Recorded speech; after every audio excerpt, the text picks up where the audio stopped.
Welcome everyone to the Faculty and Coupa webinar, Keeping It Together, the Importance of Best Practice Procurement and Finance Collaboration in a Cost-Conscious Environment. My name is Sally Lansbury and I'm from the faculty. I'll be one of your hosts for today.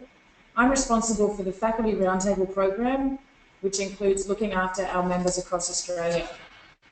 I will now introduce each of the speakers and provide a fun fact about them as we go. Firstly, my colleague Hugo Britt from the faculty. Hugo runs the research program for the Faculty Roundtable and is a blogger at large for Procurious, the business network for procurement and supply chain professionals. Hugo is keenly interested in building the profile of the procurement profession and making procurement the career of choice for young people. A fun fact about Hugo is that he's a keen hiker and once completed a solo trek of 500 kilometres in Italy through the Apennines. Welcome, Hugo. Thanks, Sally. Happy to be here. Next, I'd like to introduce Ashley and Renee from Ausdrill. They're based in Perth, and I'd like to thank them for being here today with us as well. So welcome, guys. Hi, thanks for having us. Good day. So Ashley is the Group Contracts and Procurement Manager for Ausdrill. Since 2010, Ashley Carey has led procurement at the Ausdrill Group and oversees all procurement-related activities, direct materials purchasing, as well as sourced products and services. Ashley started out as a hydraulic engineer, working primarily in the agricultural and mining industries, where he was picked up by Ausdrill to focus on cost reductions in all technical categories. In a short time, Ashley had worked his way through the organisation and now sits as the head of procurement for the group, which operates in 8 countries around the world. Ashley has overseen a dramatic transformation within the Ausdrill procurement function, driven primarily by the most dramatic mining industry downturn in a generation. The transformation includes the implementation of a best-of-breed procure-to-pay system, moving toward a fully centralised procurement function, large-scale operation cost reductions, and the completion of a comprehensive supplier rationalisation project. Ausdrill is now well positioned as an industry leader on many fronts in the procurement space, and with an upturn imminent, can take full advantage of its new structure. So as you can see from the picture, Ashley is a keen photographer, and he recently built his own house, which is quite impressive. We also have Renee, who is the Financial Group Controller of Operations. Renee is a CPA qualified accountant, currently based in Perth, having completed a degree in accounting and finance at Edith Cowan University.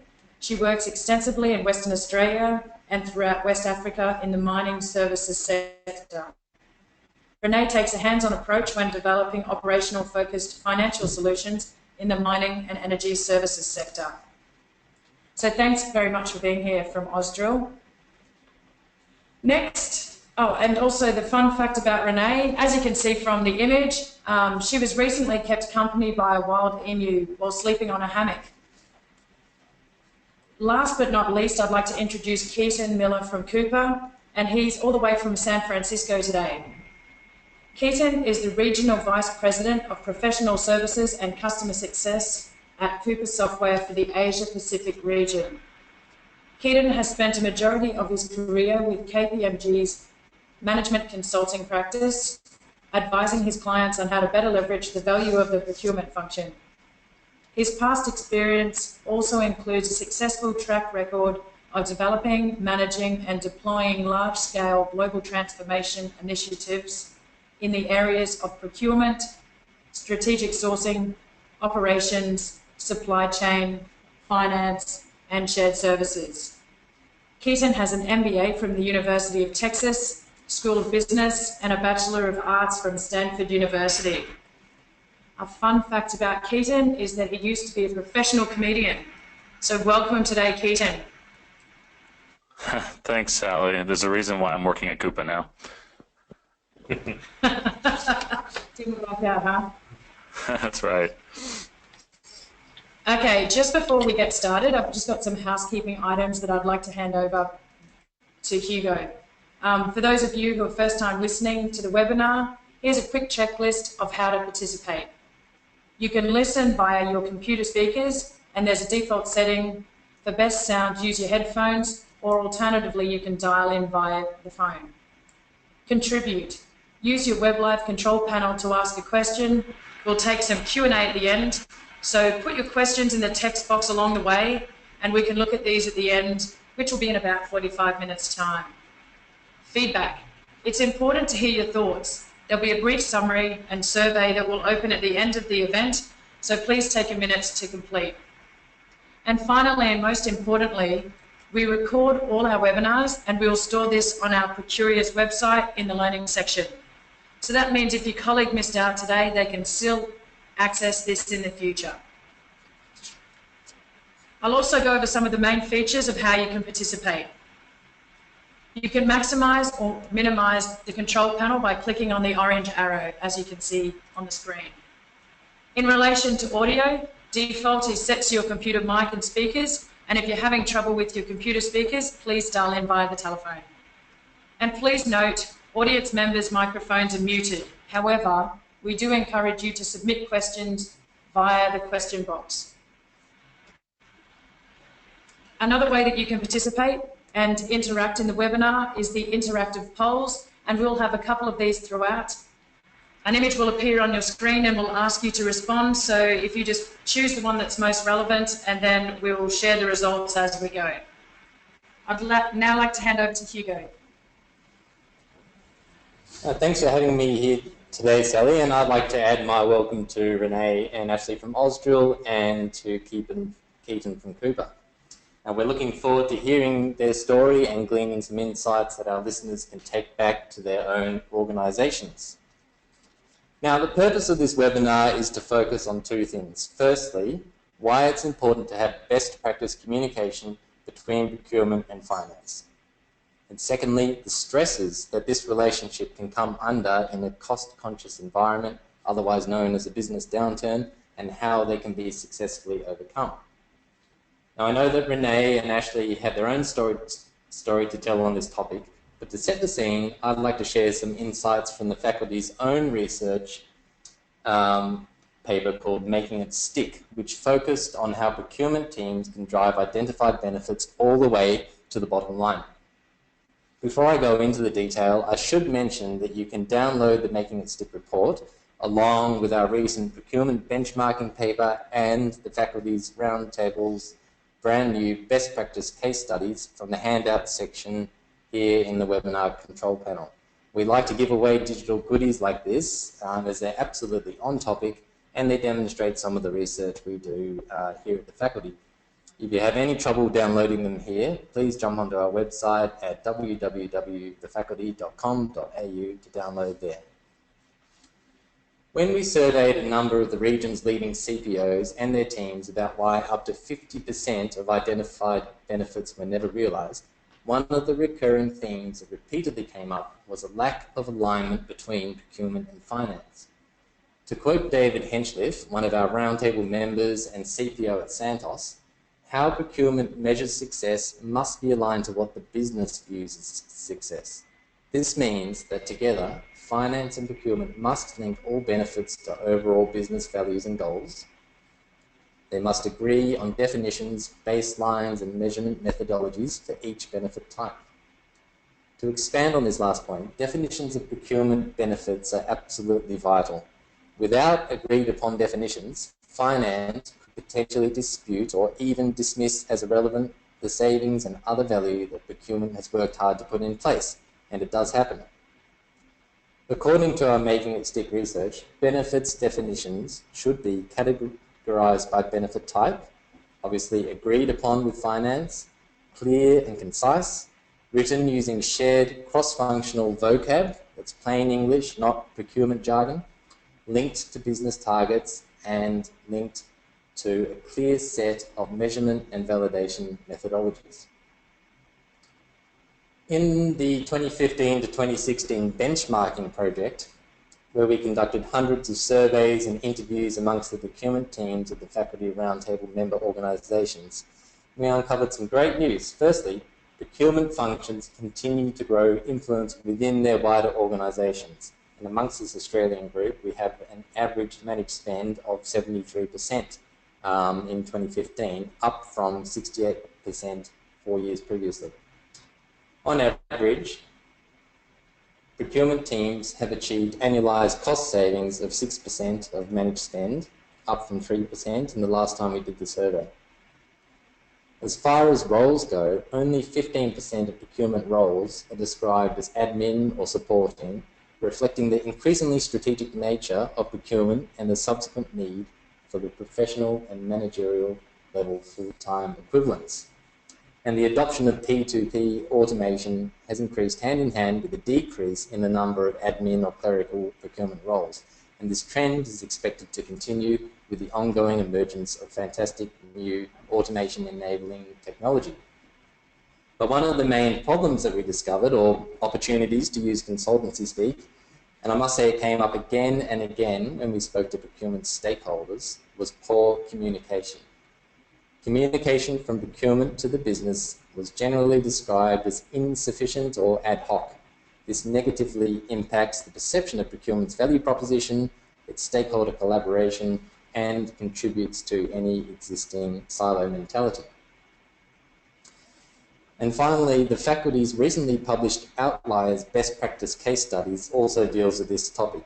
And one CPO making quite a provocative statement in the case study which focused on communications, saying that if CPOs and their teams have effective working relationships and the right level of influence with their stakeholders, then you don't need a communications plan at all. The stakeholders will know all about your priorities and upcoming projects. It's the teams that you don't have a good relationship with that really require a formal communications plan. So I'll be interested to hear whether this applies at Ausdrill, because from what I've heard of Renee and Ashley, they've got exactly this sort of relationship between procurement and finance where they're 100% aware of each other's objectives, priorities, and projects. So whether you've got a formal communications plan in place between finance and procurement or not, it's imperative that you get the right framework and processes locked down. And obviously a system such as Coupa would help enormously in this sense as well. You could also consider bringing the two teams closer together physically by changing your seating plan, having procurement hot seats within the finance function, or vice versa.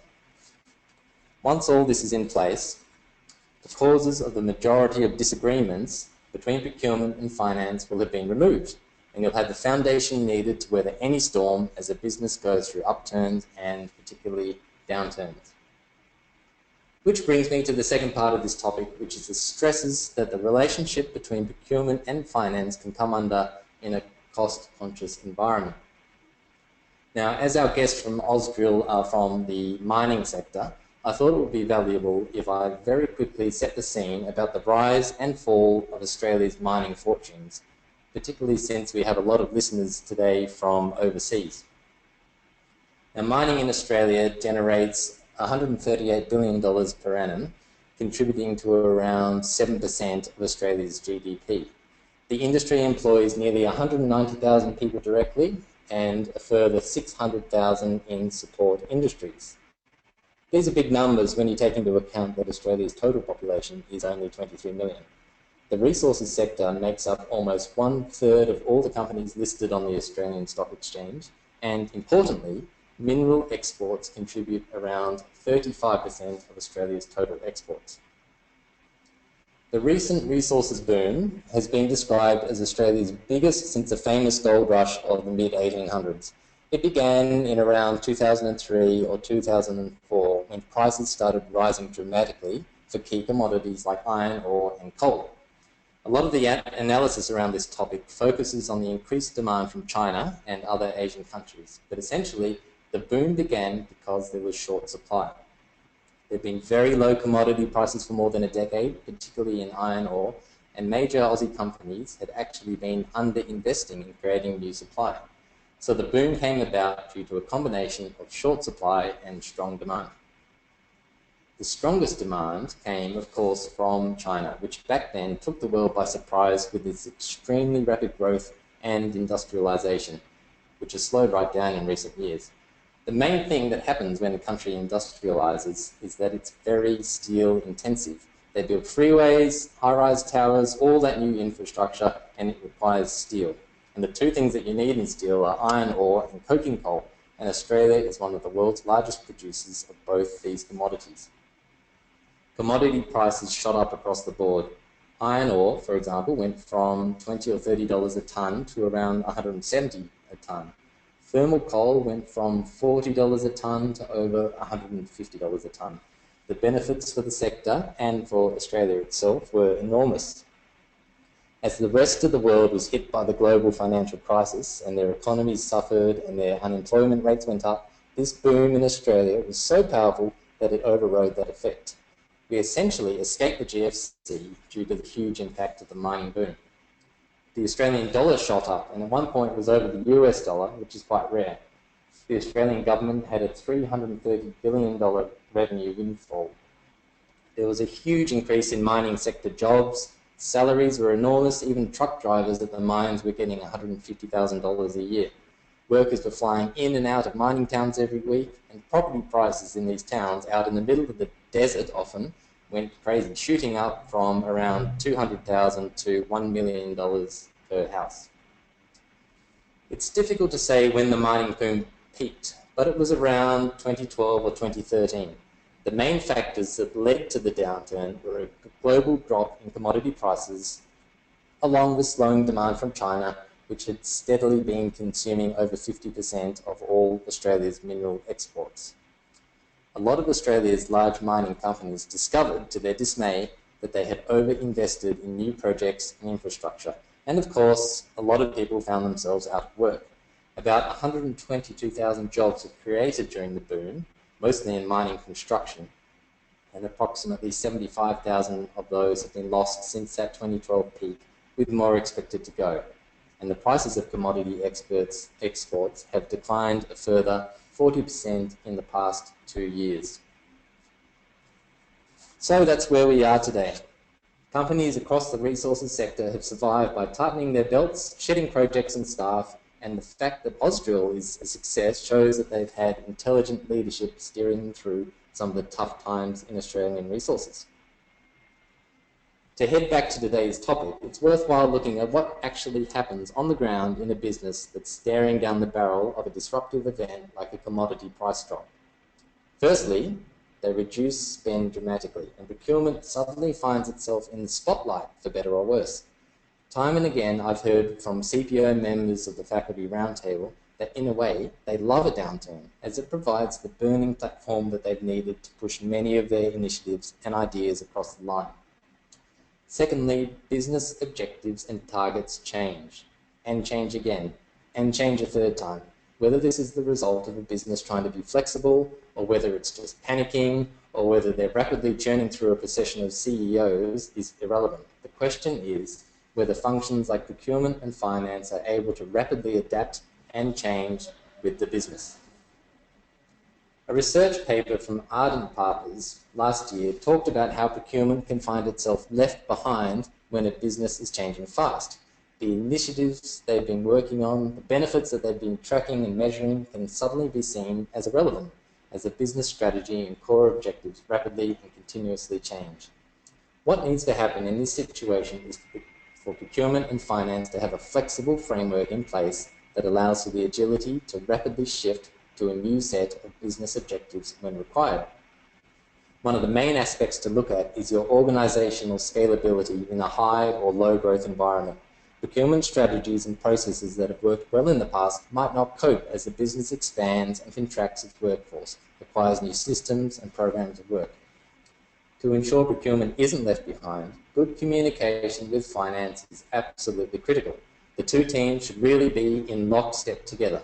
To expand on this image, picture 2 battalions of soldiers marching in absolute perfection on the parade ground. When an unexpected order comes from above to suddenly change direction, you want them to execute a seamless turn, moving as one body rather than dissolve into confused disorder and chaos. That's enough from me, and I'll hand back to Sally to launch the first of our 2 polls before we hand over to Renée and Ash from Ausdrill. Thanks, Sally. Thanks, Hugo.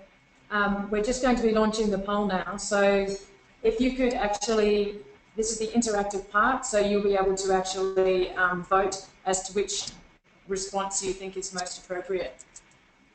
So during a business downturn, my job becomes A, easier. This is procurement's chance to prove its worth. B, harder, due to rapidly changing business priorities. Or C, the same. Procurement should always focus on cost. So I'll just give you a few moments now to actually choose one of those responses, and we'll have a look at the results before we hand over to Ausdrill.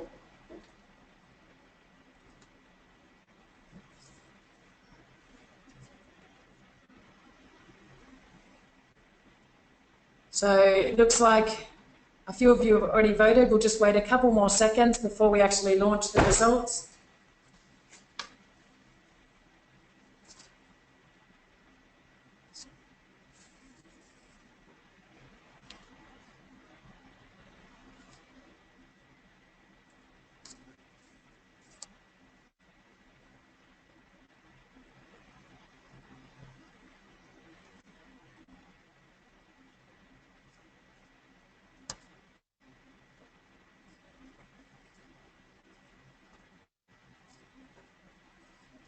Okay, so the results, as you can see, we've got 32% think it's easier, 41% harder, and 26% think it's the same. So I guess, yeah, that's quite interesting that we've got those there. I'm going to hand over to Ausdrill, to Renee and Ashley. What do you think about those results? Are you surprised?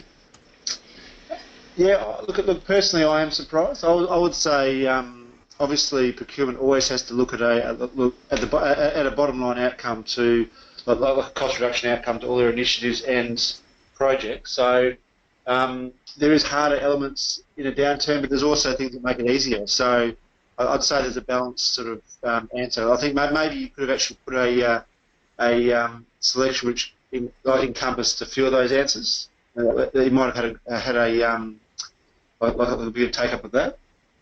Yeah, no, it's I actually thought my view would be easier. So it's but we were having quite a discussion about it while the people were voting, and it was more about everything comes down to cost in the end, whether it's a better workflow or better processes or better systems. But the main factor, cheaper goods, better service delivery, but it all has a cost or a benefit factor attached to it. So, yeah, quite interesting response. Thanks, Sally. Before we launch in, I just thought for those who have joined us that don't know anything about Ausdrill, I'll just give you a quick overview of what our business does in our group of companies. So we're listed on the Australian Stock Exchange. We're in the top 200 businesses in Australia. As part of our group, we have 16 integrated mining services businesses across 8 different countries, and we employ just over 4,000 people across the group. We service the full mining life cycle through exploration, mine development, surface and underground mining, manufacturing, energy and infrastructure. So it's quite a diverse business. There's 3 pillars to our business, in mostly the drilling services that operates predominantly in Australia. We've got our contract mining services, which are predominantly in Africa through surface mining and underground mining. And we have our equipment services and supplies. So we deal a lot with earth moving, fleet hire and sales, supply and logistics that services our businesses worldwide.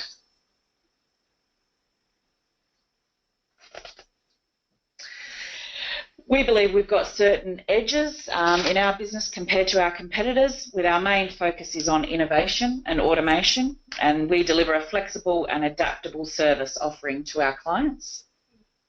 And we believe the finance and the procurement function in our space is best in breed with our focus on that.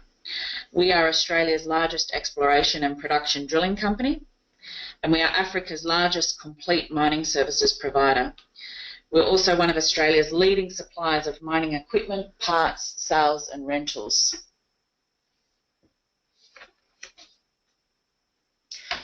there's the way that our business works as we see it in the procurement and finance space is we've got sort of three elements to our business: safety, production, operations and maintenance, and our finance and procurement. So we've classed ourselves as together in our circle, and which has led us to really needing to work together on our goals and targets. I'll hand over to you, Ashley, to talk about our the old regime and then what we were trying to achieve.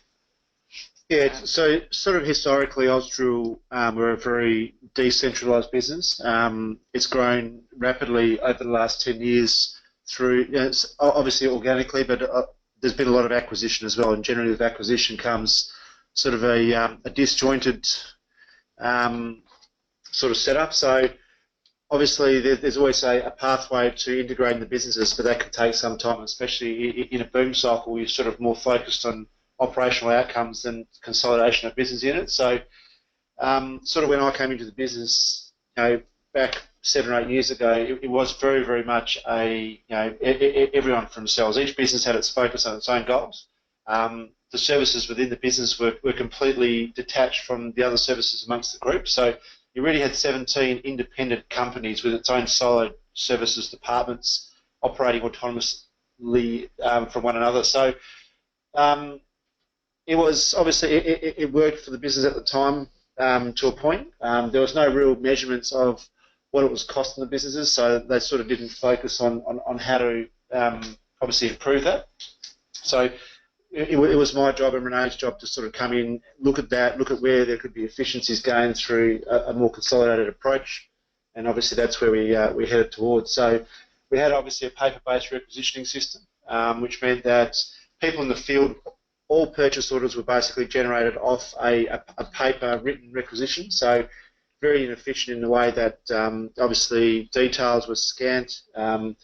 There was a lot of rework because obviously the interpretation of what was written down didn't necessarily always end up being what was put into the system, and there was a lot of inefficiencies built into that naturally due to the way it's sort of set up.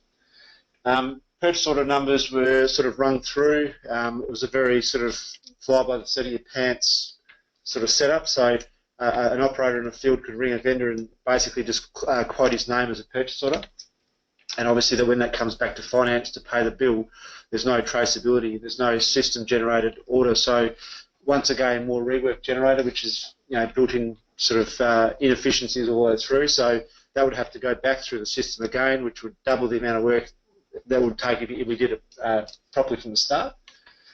We had 56 buyers amongst the group companies, the 17 companies, and obviously being a siloed setup, you couldn't have one buyer in a company because you've got to account for leave and you've got to account for sick days. So one always meant two, and when you had 1.5 that were busy, you needed 3, and so on and so forth. So that just generated inefficiencies in itself. So there was no backing up amongst the businesses. There was no sort of cross-pollination between employees. So it really was everyone out for themselves, which obviously resulted in us having a very large number of people working at that transactional level. And look, there was varying levels of skills in that. Obviously, in a boom cycle, you don't necessarily have access to a really robust skill base. So a lot of people moved into these roles from sort of totally unrelated positions in the past. So once again, that sort of builds in inefficiencies because they're not really procurement people. They're more just transactional level staff who don't really understand obviously procurement, and the results of the business were pretty inefficient buying. We had 24 accounts payable staff, and once again the same rules applied. You couldn't have one, you needed to have 2 because there was always backup for that one. So once again you sort of get that inefficiency built in just purely through that. Obviously automation didn't exist at all. There was no, we used to get 60% of our invoices were classed as non-compliant, so they'd roll back through, and I think we were at the height we were producing over 100,000 invoices. So you can imagine the amount of rework that was created out of that. There was 4 or 5 inch high stacks of invoices coming back on a monthly basis to go back through and obviously be analysed and corrected. So a massive amount of work goes into that, and that was probably the catalyst, one of the key starting points for us to look at automation, just to try and solve that issue. We also had, we mapped it out, we had 35 or 36 different invoice variations. So from partially receipted, partially invoiced, back orders that were never actually delivered, and yeah, there was a lot of variables around that. So we had to account for that in whatever solution that we went forward with. And obviously the automation piece started by just looking at what was around the market, what other companies were doing. So we originally went to a procurement conference and looked at the Alcoa model, and they were probably the forefront of procurement automation across the globe. So they presented their, obviously their journey, the way they went through what they did, the outcomes. Obviously, I think they'd had their orders down to about $2.50 an order, the cost to generate an order about $2.50.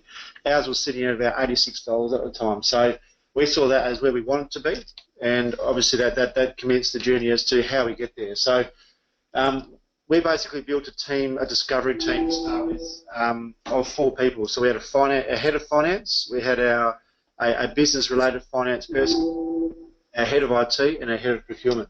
So we built a panel.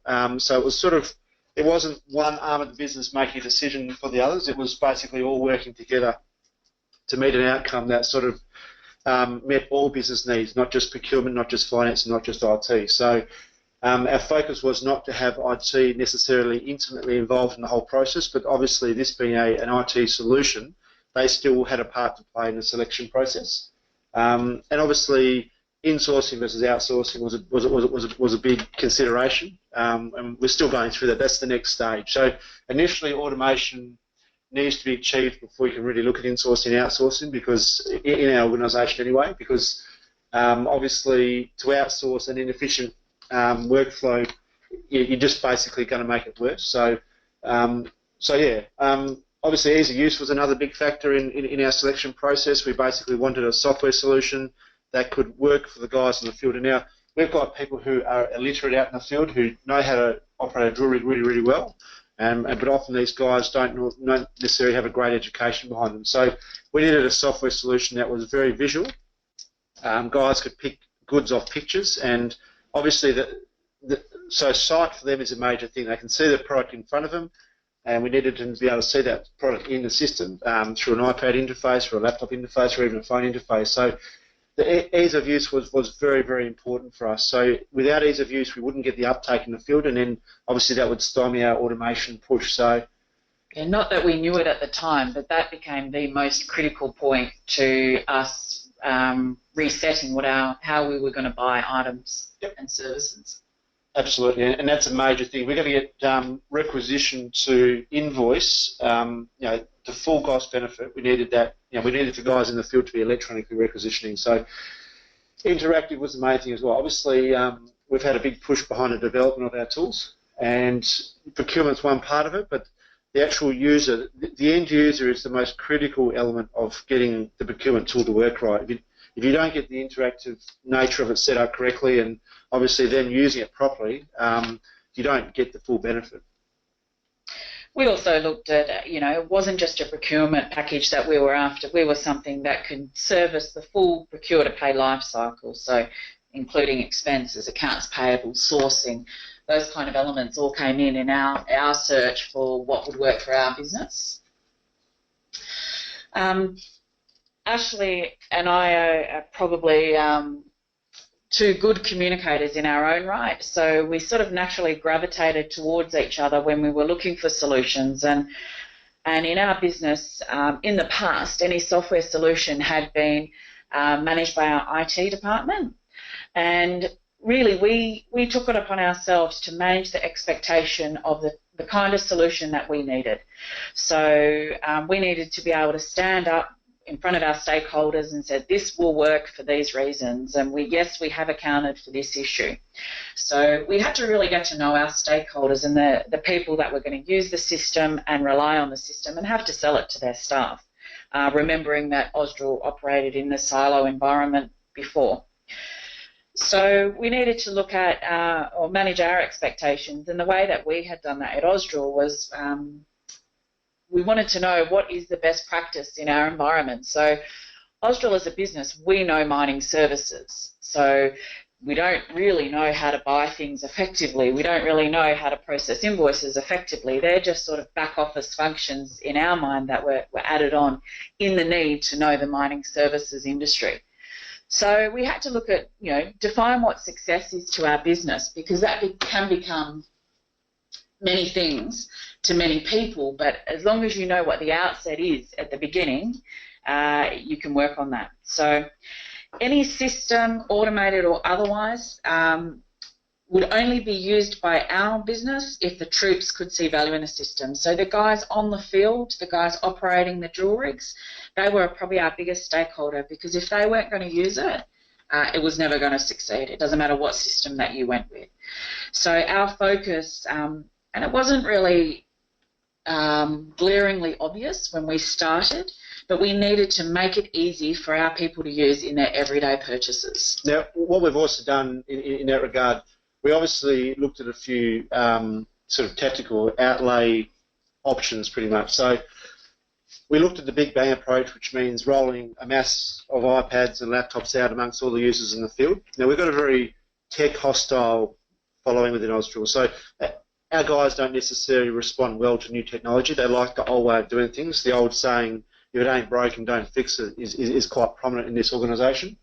So what we did in the end, we decided to go for a more stealthy approach. So we've selected certain people in the field to start looking at the technology interface who are uptakers of new technology. So these guys like technology, they want to use it, they're all into iPads and they like the interface. So what we've done, we've got out of probably 50 users which we have to attack in a particular business where we're starting, we've got 3 or 4 who are very tech savvy. So these guys have brought these iPads in and they've been really forthcoming in helping us develop the interface and the tool. So what's happened naturally now is that these people are telling everyone else how great this new system is and how much easier it is for them to do their work.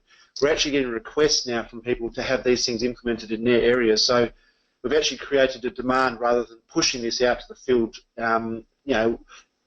forcefully. So by that mechanism, we're actually getting people to want it and actually getting, sort of that uptake a lot faster. So we are rolling out systematically, site by site. We've got a training program developed. We've got obviously a very strict way of a strict set of protocols on how we roll these things out. So we have been very deliberate in our approach, in our rollout approach. So it does take time, and obviously the benefits don't come as fast. But ultimately, what we want is a sustainable end product, which is going to be there for the long haul, not necessarily something we roll out and have to roll back because the uptake in the field just isn't there. So obviously each business is different, and obviously your customers or your people out in the field or the guys who are at the pit face of any operation, you assess who they are and what they're about before you go and set up a rollout strategy. Yeah, now as Hugo alluded to in an earlier slide, there was a downturn in the mining industry. So obviously the focus then became on cost. So we were looking at the best pricing. Obviously service and availability needed to be negotiated. We need a system that we could lock those pricing in or lock those KPIs in and measure them against. So you could have the best negotiators in the world, but if you don't have someone or something policing it, you're just going to blow out on maverick spend, and people will revert to the easiest path for them. So go down the road and speak to the guy that they already know. So our expectation was to move away from the requesters in the field telling the procurement people where they were going to buy items. We needed our procurement people having confidence on the best pricing, availability and service, and having that locked into a system. So So our procure-to-pay process in our business is seen as a back office and non-revenue generating function, so it's a necessary evil. We needed to focus on changing this perspective, and sometimes you need to just own the view to be able to change it. So Ashley and I had a lot of meetings where we just had to be present and just had to listen to the feedback that we were getting. We had a lot of discussions between the two of us on, what is just change noise and what are real issues. You can't fix the whole world, and if you're changing something fundamentally, you need to work out what is noise and what is real, because you can only try and fix what's real. And when we were rolling out our procure-to-pay solution, we had to manage our change process. So it's a whole procure-to-pay, and we thought, oh, if you go with a big bang approach and one element of that goes wrong, then it leaves a bad taste in everybody's mouth. So we opted to do baby steps and just work with the business units in our group that were open to change, and in the business groups that weren't really open to change, identify stakeholders in that business that we could work with. So for us, baby steps ensured success. So as we alluded to earlier, the biggest point for us in controlling costs was getting our end users to accept the system. So what we did on that point of view is we then, the software solution we chose in the end was Coupa. And along with integrating that and setting that up with our businesses, we went through business by business. We also identified a Coupa user experience person. So that person had an operational focus and was quite tech savvy. So we then said to him, right, your job is to speak to the guys that are requesting and work out how it can be easier for them. So the next couple of slides will just show you how we have approached that in our business. So we had dedicated business unit ordering. So we can see here each of our businesses, you could see. The users, we set content groups up so they could only see their business, or they could see multiple businesses if they were cross-pollinating. We had links where we could punch out to our main supplier, so we've given you a sample of a couple of suppliers there that we use quite a bit, and obviously each link related to each business unit. We had some order lists, so some things that are really off the cuff, not stuff that we order all the time. We just tried to make it easy for them to be able to click on and get used to. With the focus out on site, just wait for the next slide to come up, we've taken a particular business here. So our users could purchase by the mine site that they were at, or they could purchase by a particular asset. They could see quite quickly what is outstanding on our work orders, what are outstanding on our repairs, what freight have we got coming, what are some items that we order all the time that I just want to get in and get out. And that's what we wanted our end users to do. We didn't want them to get around and spend hours away from their revenue generating activities. We wanted them to use the system as quickly and as efficiently as possible. So the way that we developed our version of Coupa was really with an end user focus. We needed the in particular some of our mine sites, we needed certain consumables on assets that were only to be used on that mine site. So our client dictated what sort of tyres that we could use on a vehicle, that kind of thing. So we then looked at, okay, well, you know, our users know what our asset types are. They know what our make and models are. So a way we developed our ordering for our end users on that is we then showed them the makes and models that they could choose from. What that then enabled us to do is to push the cost control, because behind the scenes in this we had preferential suppliers based on best pricing, availability and service. We were then telling the end users where to buy from. There was no innuendo on using the guy down the street anymore, because that option was just taken away from them. So we were able to control any maverick spend in our system by taking the option away, but they didn't really realise that the option was taken away. We also let our users purchase by asset number. So if they knew, they might know the make and the model, but they might also know the asset number that they're looking at. So they could click on that asset number and just see that, they can only buy certain tyres from a certain price from a certain supplier. They could only buy batteries from a certain supplier. So again, with that cost control focus, we were able to really lock down what our users could buy. One of the big things with that is the reps permeating the field and creating maverick spend. That's one of the big things. So I'm talking reps from vendors. That was quite rife in our business, and there were so many contact points. The whole situation was just a bit untenable. So this mechanism has basically pulled reps out of our business, because there's no way they can generate an order directly to a business without procurement approval. So it's made it easy for the guys. It's made it direct for the guys. The guys can get an order in sort of 20 minutes now, where it used to take them a few hours just to go through books and manuals. And you'll see on this page, we've gone down to a part level. We can use exploded diagrams. We can use, obviously, going to the next slide, Renee. We can basically got our parts manuals, our schematics, everything on there. We've got data sets which don't really relate to procurement, but guys can pull up an electrical schematic through Coupa. They can identify a part and go and write that part number in and obviously procure it. We've got breakdowns of assemblies here, so you can see here one of our drill strings. The guys can click on any of those parts, go into the specific section of that part and order either a component of that part or the part as a whole. So it just makes it really quick and intuitive to order parts. And as Renee said, it goes direct to the right vendor, which means we get cost control, we get compliance to contract, we get obviously the right quality of part. Maintenance can dictate and determine what goes into a rig now, whereas before there were so many inconsistencies in qualities of gear. So there's a lot of aftermarket vendors out there who have substandard quality, and that was permeating our fleet, which has now basically been stamped out. What it also enabled us is obviously our business units became really involved in managing costs and trying to get the best costs available. So naturally they think, okay, it's the cheapest price, but it's not always that. I mean, the way that we have developed Coupa is we've given some production efficiencies back to the businesses, which they never really expected and never factored for. So we were able to get some wins with the business units to say, guys, look, you know, it was taking you 30 minutes to do a requisition before because you were going through the parts books and you were handwriting it out, and then you were taking a photo and sending it to purchasing.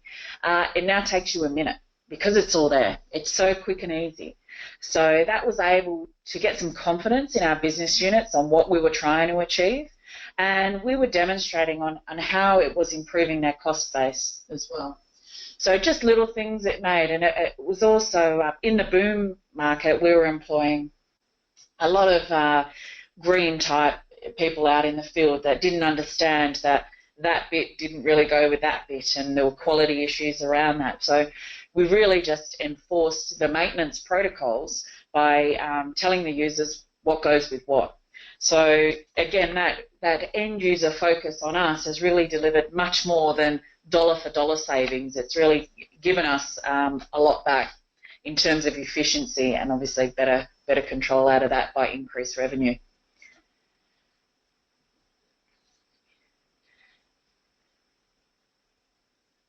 And once again, for consumable parts, you can see, I mean, this is just another example of how easy it is for the guys to find parts. So this is hydraulic hose and fittings. The guys can go to a category, they can go to a specific product, they see what they want, they can see a picture, they can see the writing. As I've said, some of the guys can't read, but they know the basics. And by being illiterate doesn't necessarily mean they can't read anything. They just know what they're looking at, and they know what it looks like in the catalogue, and the catalogues have been portrayed directly to Coupa. We've got our development team has pushed the product beyond its natural boundaries, and basically we've created something that's quite unique I'd say in our country here anyway. There's not another company using this style of interface, and what it's done is it's allowed us to basically be as efficient as we can possibly be in a lot of areas. So it's about getting guys to embrace the technology. That's the next step. So the easy bit is getting this set up and obviously putting the right resources behind that.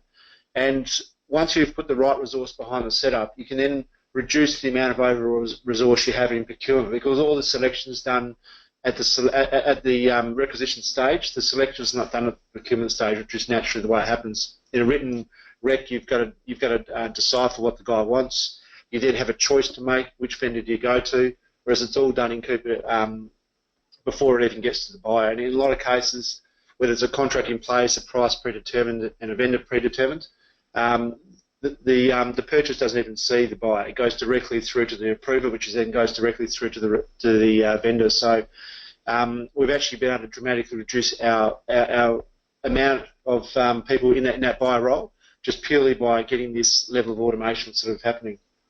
Yeah, I mean, we had buyers that would spend half their day just interpreting what someone had written on a requisition. So that efficiency has translated back to our procurement team, because we had some really excellent data entry people, and they had much more skills than that. So we've identified in our team the way that there are some people that can interpret parts a lot better. We've taken them away from the data entry side of it to more analytical. So that's then helped with dealing with our contract management, dealing with maverick spend, being able to talk back with our end users in the field to identify, okay, is that the right part? Does that suit the maintenance needs? Does that suit the operational needs? So they're really working more seamlessly with the business and not seen so much as a back office function anymore. And that was really important to us too, because it's obviously procurement is a big part of the way we spend money. So it was quite important that they understand the end outcome. One thing I will add as well is when you're buying a cloud-based tool, which is the tool we selected, you've got to make sure that although it's cloud-based, it still is configurable to the level that your business can sort of meet these efficiency targets. So obviously we looked at the 4 or 5 major tools around the world, and we didn't really find. Obviously we've found how to do this within this tool, and obviously the tool is that malleable that we can actually make it work for our business. But some of the other tools in the market don't have that capability. So you got to be very careful how you select the tool. You need something that's going to meet your business needs. So getting references from other businesses in your industry and out of your industry who have used these tools before is very, very important to make sure that you get what you want at the start, because once you've integrated the tool, it's very hard to back out and go down another path. Yeah. And just finally, just on the cost control side of things and the revenue generating, our operational team are really now coming back to us and saying, right, well, we've got this. So how can we make shorter handover times with our cross shifts? So instead of them spending 2 days together before the team flies out and the other team flies in, can we use the production or the procurement system to really make a handover a lot quicker? So it's really now being driven by our operational team and embraced by them. So we're developing views in our system now on a guy can come back and look at his rig and go, okay, what has been ordered, what is outstanding, and get a bird's eye view straight away and very, very quickly, which then allows them to get back drilling holes and making revenue. So it's working quite well with our operations and our safety point of view as well.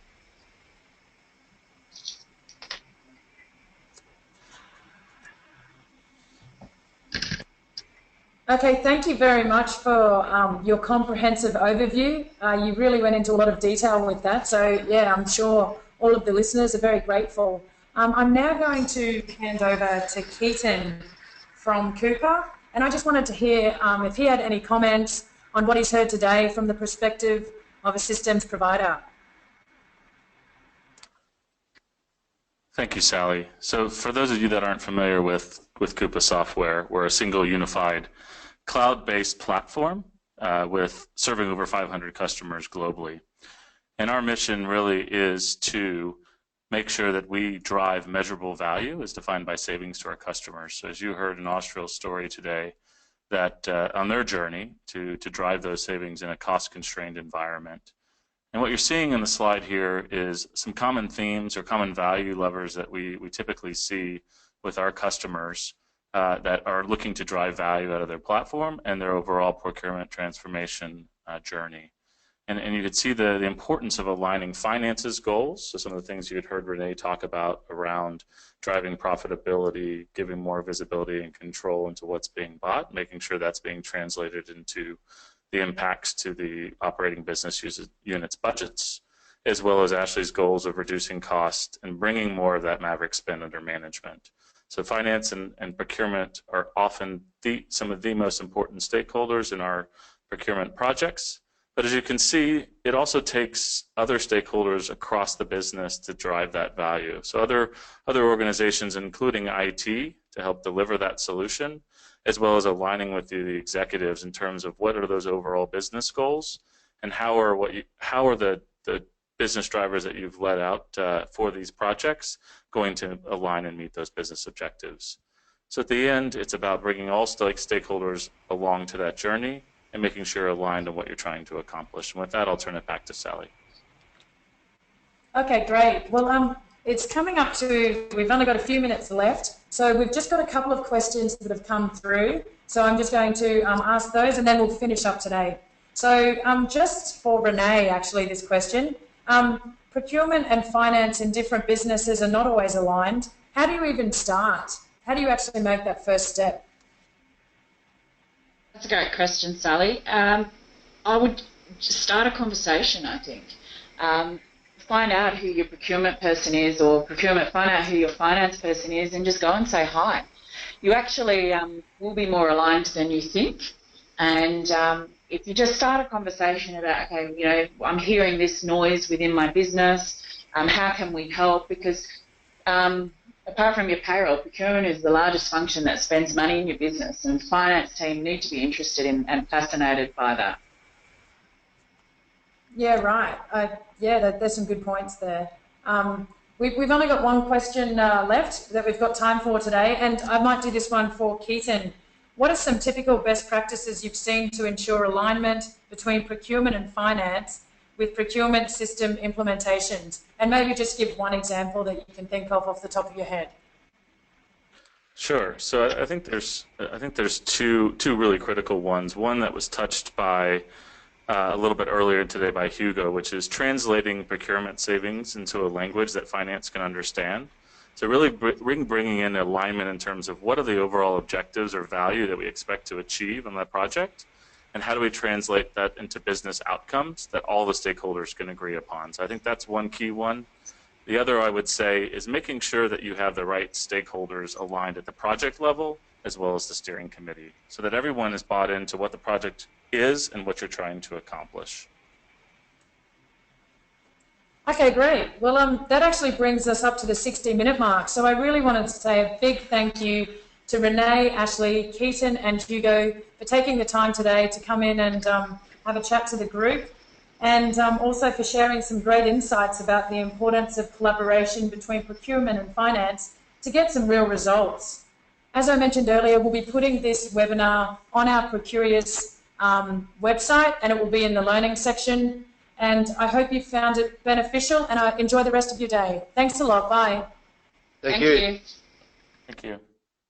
Thanks.